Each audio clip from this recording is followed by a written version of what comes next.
Great to see you all this morning. Grab your Bibles out if you would. We are making our way to the very last chapter of Hebrews. So if you would be opening up to chapter 13.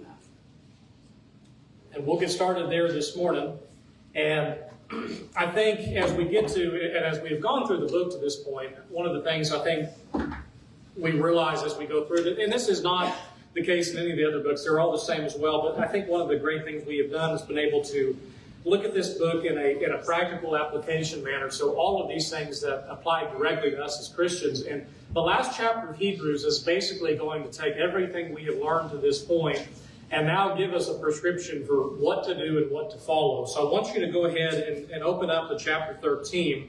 And, you know, we've gone through these chapters to this point. Really, through chapter 8, we talked about a better leader. We were looking at Christ, and we're looking at Christ compared to all of these different things, whether it was talking about the angels or the Old Testament prophets or leaders, or even talking about Moses, how he is our great high priest. And then we moved from chapter 8, going through chapter 10, and we were talking about specifically the New Covenant, talking about the New Testament, the better covenant, and we spent time looking at how Christianity, whenever you compare it to the Old Testament, whenever you compare it to Judaism, is better in each and every way. So we spent several chapters dealing with that. And then we made our way to the final application portion of Hebrews that went from about the middle part of chapter 10, and it's going to run up through about the end of chapter 13. So we're on the last 2 points of this section here, talking about a better life. We're going to start in chapter 13, and I want you to look specifically because the first 7 verses deal with ourselves and our interactions with each other, with fellow Christians, with even talking about with the world in general. And so we're going to look at the direct application to me and you. And so let's go ahead here and start in chapter 13 and look at verse number 1. And really, as you read through these, you'll find that, you know, it's funny, the problems that they go through, the problems that they face, obviously are the same problems that you and I go through and the same problems you and I face. And so these things are directly applicable. We can't give the excuse to say, well, this is an old, outdated book. We're talking about the Word. No, it deals with the same problems you and I deal with today. And so the first verse of chapter 13, and I think 4 simple words there that can solve nearly every problem within the church. And verse number 1 of chapter 13 simply says, let brotherly love continue. Now, stopping there at the end of verse number 1 and understanding that, and I think what I love about this is it implies that the writer, as he is writing to these Hebrew Christians, he is making the application and the implication that they did love their fellow Christians, didn't they? He says, let it continue on, to keep doing what you were doing. And whenever you think about letting it continue, that means that, well, you don't let it become neglected. You don't let it lose a spot in your mind as to what we're here to do, especially whenever you think about Christians. And I think, and personal experience tells me, that so many of the problems that we face within the church would absolutely disappear if this love is practiced in truth. And I say that because so many of the issues and problems we have, and not neglecting and saying that it's never doctrinal and it's never a point where there is no agreement that can be made, but so often problems that we have within the church deal with problems of opinions, deal with thoughts of man, deal with thoughts of, I think it should be done this way, or I think it should be done that way. And if we would take verse number 1 and apply it to letting brotherly love continue and giving that application to how we should treat our fellow man and especially our fellow Christians, how many problems do you think we could solve easily if that is the first step we took? Instead of saying, well, this is my opinion and I'm sticking to it. No, if we let brotherly love continue, whenever we practice love and truth, so many of those problems would be dealt with. So the application to you and I, do you think there's still a spot for that application to be made within the church for me and you today? Let brotherly love continue. Absolutely so. Now let's read verse 2.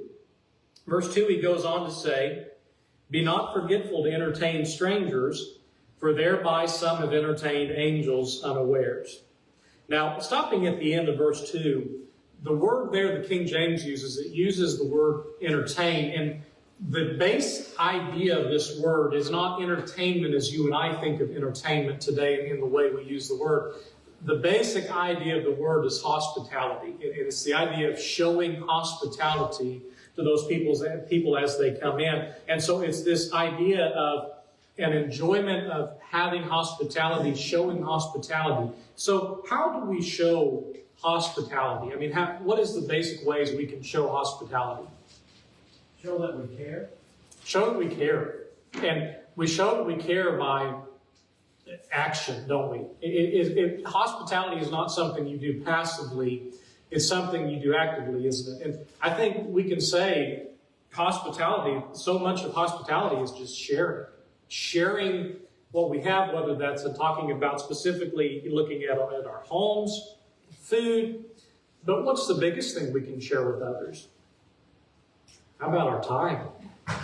Our time, sharing that with others and showing that we care. It is time that we have. The time is maybe the most valuable thing of all, but it's talking about showing hospitality on a personal level, of showing it in a way where we do it ourselves. You know, whenever you read in James 1 and verse number 27, and the application of James 1 and verse 27 there, it's on a personal level that we go out and we're taking care of widows, we're taking care of those who are fatherless, talking about orphans. It's on a personal level that we are charged with doing those things. And does it mean that it's wrong to support them monetarily? No.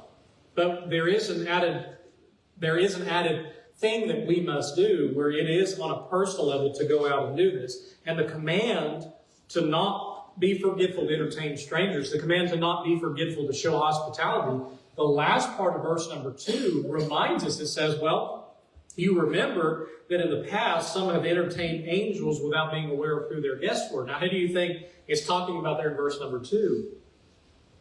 Who do you remember entertaining angels and have no idea that that's who they were entertaining? Abraham. Genesis 18, entertaining angels, they didn't know who they were.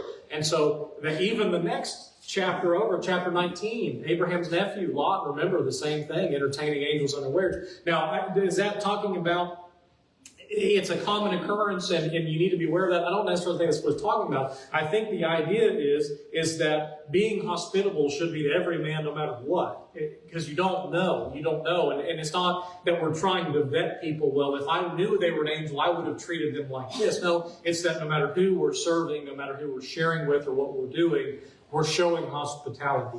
And I think the point of verse number 2 is that in all regards, to show hospitality and share our time, share what we have with others. We're here for a very short period of time, and the most valuable thing we can do is share it with other people. Any other thoughts through verse 1 and 2? Just a question. Is there a possibility of angels today? That's a great question. And the answer to that is yes, but I don't know. You know, that's, I think, maybe the point of verse number 2 as well. Yeah. But that's a good question. I don't know. Now, going on to verse number 3, look at this and remember real quick who we're talking to as you look in verse number 3. We're talking to Christians. So read verse 3 with me. It says, remember them that are in bonds as bound with them, and them which suffer adversity, as being yourselves also in the body. Now, I'm going to say something here in verse 3, and ask you to hear me out on it. It's not saying that we don't take care or reach out to people who are in prisons or people who are ill-treated, everybody. But the direct thing verse 3 is talking about is specifically who?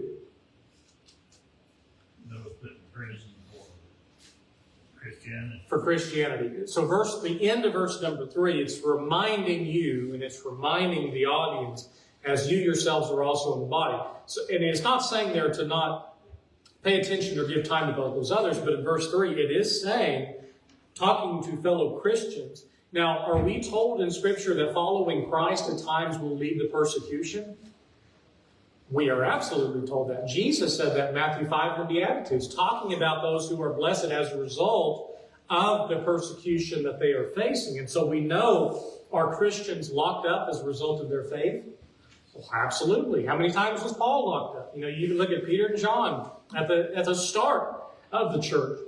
You look through all of these different examples. And so looking at them and understanding that we need to take care of those who for their faith are persecuted. And we live in a time where not yet you and I have gotten to that point. And I kind of think back to chapter 12, where it's telling the audience, he says, you've not yet resisted unto blood. He's saying, well, it's coming for you and I. It probably will come one day. Christianity, since the beginning of the church, has been a persecuted religion. Why? Because people do not like the message of what is taught. They do not like sin being exposed for what it is, sin, and they do not like the prescription given for sin being the only way through Jesus Christ.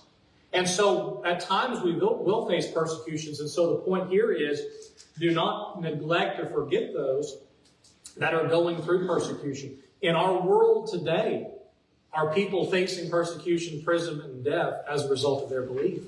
They absolutely are. It may not be in our country to the extent that they're going there, but people today still face death. You realize that in the past century of the world, maybe more Christians were killed in that century as a whole in the Soviet Union, in places like China, even today, the ongoing persecution of them, than in the culmination of the years up to that point.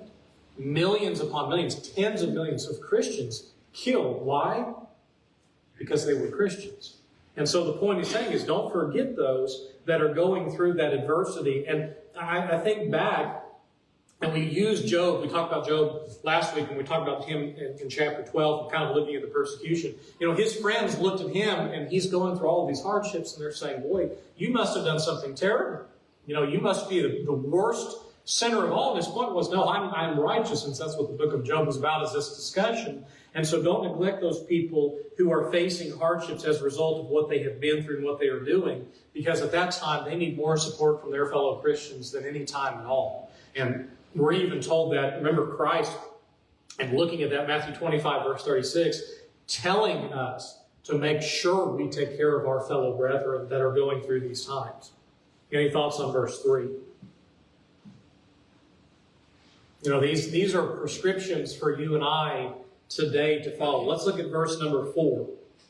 Verse 4, he goes on, he says, marriage is honorable in all, and the bed undefiled, but whoremongers and adulterers God will judge. So let's think about verse number 4. So from the dawn of the world, from the very beginning of time that God created the world, God had the intention that the physical union would be between man and woman in the union of marriage. From the very beginning of time that God created the world, that was the intention of it. And so that word there he's talking about in verse number 13 and verse number 4, that's what it is talking about. It is talking about making sure that that union is given inside of marriage. And it's done so there freely, but it's making sure that you do it there. And he's telling them there that it is honorable among all. And you take that and you consider, well, what is Catholicism taught about this law and the rules against marrying, against any sort of marrying or anything like that? And so verse 4 destroys, and obviously so much of what we have studied in Hebrews in general has destroyed the idea of Catholicism and so many of their belief systems, but it destroys that idea. But he does add this at the end of that in verse number 4, that he makes sure to talk about in that word, and the idea of whoremongers and adulterers. Adultery is a very specific word. It refers to having those sexual relations where one of the two involved is married, but they're having those relations with somebody who is not their current partner. And so that's what it's talking about specifically. That word adultery has a very specific meaning there. Now the word fornicator that you and I would use, and we'll see that word used as well, is a more broader sense of the word that includes that physical activity outside of the bond of marriage there. But adultery at this point, he is talking about going outside of marriage and having those relations. And so you look at verse number 4, do you think there's a reason he's making sure to tell them that? Is that a problem today we still see problems with? Absolutely. And I keep saying that because the Bible is as applicable today as it was to the first time these Hebrew Christians read this letter in the day that they read it. It is just as applicable to the problems you and I face today. And so the idea of you and I as Christians is we keep that marriage. And what does he say at the beginning of that? Marriage is honorable in all. You keep that, you hold it up in this high regard because of how important, how pure it's supposed to be. It's been that way since God designed the beginning of the world. That's how God set it up to be. So we keep that union within the marriage. Thoughts on verse 4? And y'all stop me if you have any comments, questions here. That's what we're in class. Let's look at verse 5 and 6. He says, let your conversation be without covetousness, and be content with such things as ye have. For he has said, I will never leave thee nor forsake thee, so that we may boldly say, the Lord is my helper, and I will not fear what man shall do unto me. So at the end of verse number 6, stop at the end of verse number 6. Your conversation, what's another way you and I may say our conversation? He's not just talking about you and I talking in conversation. Conversation is our life, the way we live life. So let your life be lived in such a way that you are without covetousness. Now, verses 5 and 6, what can be a great distraction of living righteously as a Christian? Money. What can be, can it? It can distract us. It can distract all of us. And I think the point is not necessarily just distracting the person who has a lot, but what if that's all we do in life is seek after that?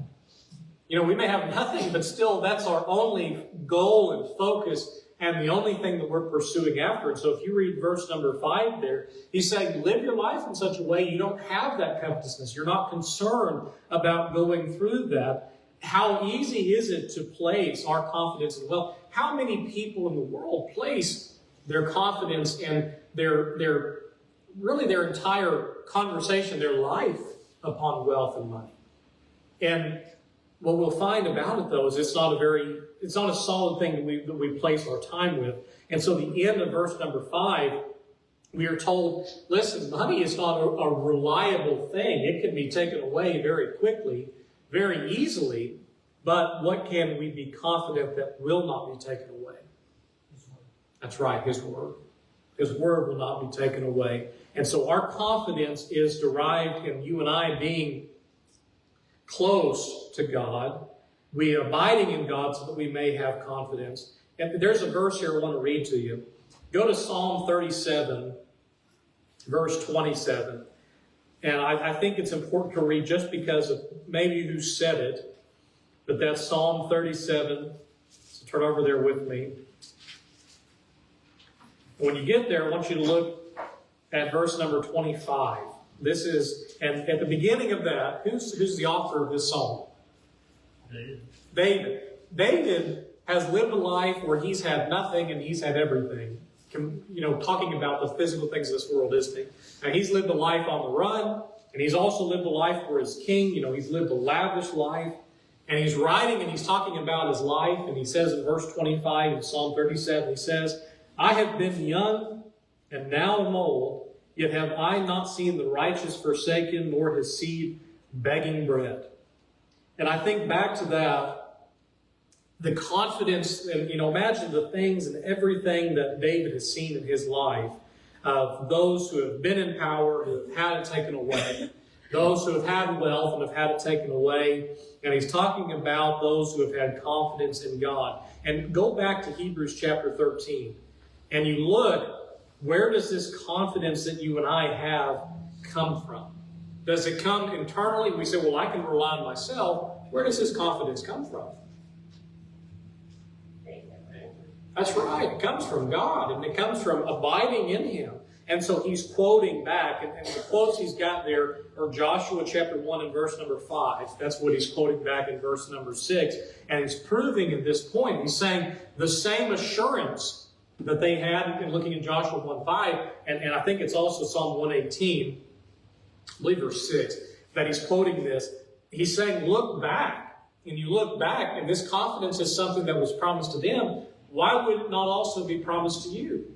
And so the point of verse number 5 and 6, can we say, it simply is be content. Now, how easy is it for the preacher to say, well, be content? It's easy to say. It's harder to live. Do you and I live in a world that's very content? No, we really don't, do we? I mean, we live in a world that more and more and more becomes the norm. And we do live in a place that we have an abundance. And in that abundance, we find that idea of being content can be a problem that you and I face. And so being content as a Christian, warning us that what happens if we do not do that is it becomes a distraction that we can very easily fall into. Any other thoughts through 5 and 6? All right, let's read verse 7. Now, verse 7, the last portion of this, that's going to be talking about loving others and talking about loving each other and what you and I do to each other. So verse number 7 says, "Remember them which have the rule over you, who have spoken unto you the word of God, whose faith follow, considering the end of their conversation." Now, the end of verse number 7, there's that word again, conversation. Now, when we say conversation, man, our life, the way our life is lived. And so he's talking about those who are, and I want to point this out there in verse number 7. King James says to rule. The idea to rule here is not how you and I think about ruling. You and I are very against ruling and rulers, aren't we? I mean, as Americans, we're very against that.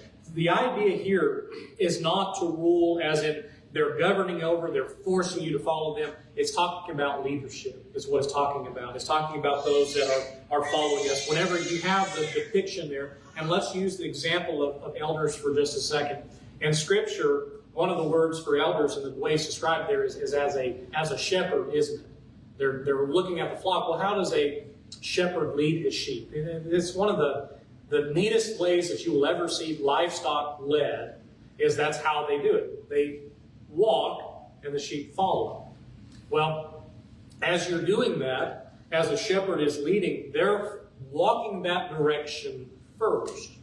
And so they're leading by example. They're leading by the way that they are walking. And we walk willingly behind them, following the steps that they take. And so it's not given this idea of the rulership in monarchy. No, it's talking about those who are leading the way. And I say that because the end of verse number 7, the middle part of it, is talking about those who have taught us God's Word. They have taught us about God. They have taught us about Christ. And even after they have lived their life, here's the neatest part, is verse number 7, we can still follow that godly example that they have left for us, because it burns in their mind, and the legacy of those people never dies, because it is given to those who continue following after those who taught the Word. The most beautiful part of our life as Christians is if we're living it, our legacy will never be forgotten, because it lives to those as well who are Christians, who are following along. And so, as we think about remembering those who taught us and led us, you think about how important it is, the person who taught you about Christ, the person who was influential in your life about following after Him, and whether it's one person or many, think about the example that we have in front of us and how we can follow after that. Even if they're no longer here, you still think about the memory that leads us along and allows us to still follow after their footsteps. And so what an amazing thing to think about as far as our legacy in looking at our lives as Christians. So anything through verse number 7, anybody like to add? So through verse 7, talks about loving others, loving each other, our interaction as brothers, our interactions with the world. Now we're going to change pace here, and I know we're about out of time, but I want to start this so that we have an idea of the change that's about to take place. So read verse number 8, because I've included verse 8 in this last section, but it's kind of a bridge that's going to tell us about what we're going to be studying in verse 9. But verse 8 says, Jesus Christ, the same yesterday and today and forever. Now you read that, let me ask you a question. Is Jesus a moving target? Do we have to change our doctrine? Do we have to change what we're doing to follow after Him? Or is He the same? He's always the same. He's always the same. We don't have to question whether or not today it's different. We don't have to question whether or not He's going to send something new. He is the same. Now, let's think about this for just a second. So if He is the same yesterday and today and forever, that would mean that Christ is eternal, right? Well, who else doesn't change? God. So who is Christ? God. And so it's the idea, God and Christ do not change. And so He's promised to help us, and God does not change. That's all the way. What did we see back there in verse 5 and 6? Verse 5 and 6, well, He just told us He's not going to forsake us. And that's so talking about God. And so now we have this transition in verse number 9. And so we see there that he remains eternally the same. And so as a result of that, now read verse 9. And here's the bridge. And so in verse 9, remember verse 8 as we read it. Remember what we just said. Verse 9, we read, "Be not carried about with divers and strange doctrines, for it is a good thing that the heart be established with grace, not with meats which have not profited them that have been occupied therein." All right, so stop at the end of verse number 9. Throughout the letter, we have seen Christians, and we've seen both the warning and the encouragement of them, do not leave Christianity, right? We have been told that over and over again. We've been told that because it's better, because Christ is the only way, because if you leave, there's no other way. We've been told that throughout the entirety of the book, and now he's telling us directly to not be carried away and pulled back. And that may be in a couple different, there is a couple different applications here. One of those applications is, first of all, don't get pulled back into Judaism. First of all, why would you want to? Judaism is a finished religion. It is done with. You can't even go back and serve and worship. So why would you go back and try to worship in that way? But the other side of that is, don't be carried away with all these, and the word divers there is just diversity. It's a multitude of different things. And he says strange doctrines. Do you remember any sort of priest that brought to God strange fire? Back when God is setting up the establishment and he has established the priesthood. And Aaron's sons, they had reminded, what do they bring? They brought in there a different fire than what God said. I'm sure that fire probably still burnt, but that's not what God said to do. And so whenever you think about strange doctrines, there are doctrines that exist in the world that you say, well, I mean, it's religious, yes, but it's not what God said to do. And so do not be carried about. Do not be carried along. If somebody brings to you and they said they have found a new way of worshiping Christ, red flags should go off. Because Jesus Christ, what did he say in verse number 8? He's the same. He's the same forever. He's already given us his will. So that's like me taking somebody's will who has passed on for 2,000 years and saying, looking at it and saying, you know, I think there's a better way of doing this. Let's change this. Let's change that. No, he's given us the will in the New Testament to follow. And so as you and I, as we're reading through that, has Jesus changed his message? Has he changed his message from what he taught the Hebrews to what is being taught to you and I today? No. And so if we have this story of somebody who goes off in the woods and he's approached by this angel in the story and these tablets, and boy, he's given a new way of doing things, should red flags go off in our mind? When Joseph Smith comes back and says, well, listen, I've got a new way. That's a problem. There's no new way. Jesus Christ the same then, yesterday, forever. And so, whenever we look at this, this is a critical point for me and you. Now, I want to look at this because how often have you heard the argument, and you may not hear it directly. I want to be very cautious that I say this because we see it a lot, but it's given under the guise of the phrase, times have changed. Well, let me ask you a question. We're reading a letter to Christians that is, you figure 2,000 years old, roughly, obviously. Have times changed? No. Have people changed? Can the application of Hebrews 13 still be given to me and you today? Absolutely it can. Why? Because God is eternal. He knows what the problems that we're being faced then are to be faced today. And so if I hear today, well, times have changed, we need to adjust it. We need to change it to a modern audience that denies the truth of the gospel. Jesus Christ the same yesterday, today, forever. The end of verse number 9, it talks about them not being profited, them that have been occupied thereby. And what he's saying there is he's talking about the old laws of uncleanliness. He's talking about the old laws of food regulations and all of these things. And the point is simply that, well, those things are not going to make you righteous. And so read that and remember, why would you want to go back? Why would you want to go back? Now, verses 10 through 13, he's going to spend this section here. And like I said, we're out of time. We'll go till the kids come out. The verses 10 through 13, now he is going to say this. He's going to apply it directly to Judaism. And he says in verse 10 through 13, he says, we have an altar whereof they have no right to eat which serve the tabernacle. For the bodies of those beasts whose blood is brought into the sanctuary by the high priest for sin are burned without the camp. Wherefore Jesus also, that he might sanctify the people with his own blood, suffered without the gate. Let us go forth therefore unto him without the camp, bearing his reproach. Now, as you stop at the end of verse 13, let's think about verse number 10. The altar, what purpose did it serve? And just in general, what did they do upon the altar? Sacrifices. They performed sacrifices. And so, if you remember going back, those who performed and administered the sacrifices were required to eat a portion of their sacrifice. If you want to jot that down, that's Leviticus 6, 25 and 26. Well, Christians today, it says we have an altar. Well, do you and I sacrifice like they did under Judaism? Do we sacrifice physical bulls and goats like they did?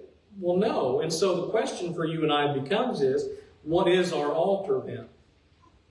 And how exactly do we serve Christ under this altar? Do you think we're talking about spiritual here? We are. We're talking about this spiritual altar. Now let's think about this for a second. The writer says in verse number 10, he says, those who are thinking about the spiritual altar that we have as Christians, he says, those who serve the tabernacle. Now, who's that real quick? Who are those who serve the tabernacle? Priests, and specifically as a whole. The Jews.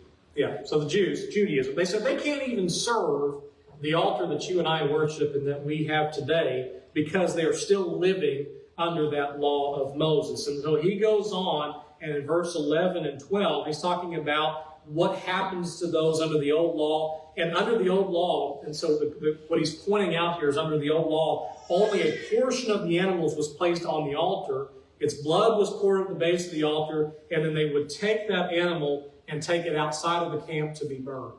And that's all back in Leviticus chapter 4. Well, Jesus' sacrifice, as you think about in verse number 12, did Jesus' sacrifice, whenever he was killed, did it take place outside the gates of Jerusalem?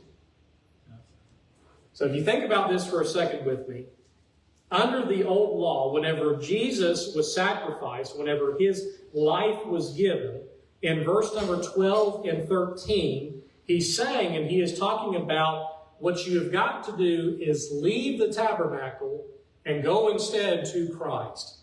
There is no other way except going outside the gate and going to him. So verse number 13, he says, let us go forth therefore unto him without the camp, bearing his reproach. Now, if you're a Jew and you have been a Jew for centuries at this point, is leaving it going to be the easiest thing to do? No. Quite the opposite. It's going to be hard. You're going to have hardships. But the only way to heaven is through who? It is only through Christ. What did we read back in verse number 8? The only way through him now that this covenant is established is through him. Now, another point of that I'll give you a little bit as we close here, we're out of time, is whenever those who would go and perform the sacrifice would go and eat the portion that was sacrificed. Do we have an emblem that represents that today? Do we partake of his blood and of his body? We sure do. And so it's a symbol of what happened then. And so read through the end of 13. Now I'd ask you to go ahead and read through the end of the chapter if you would. We'll close out next week. And as we close it out, think about those applications we can make to you and I, to the church today, all going back to that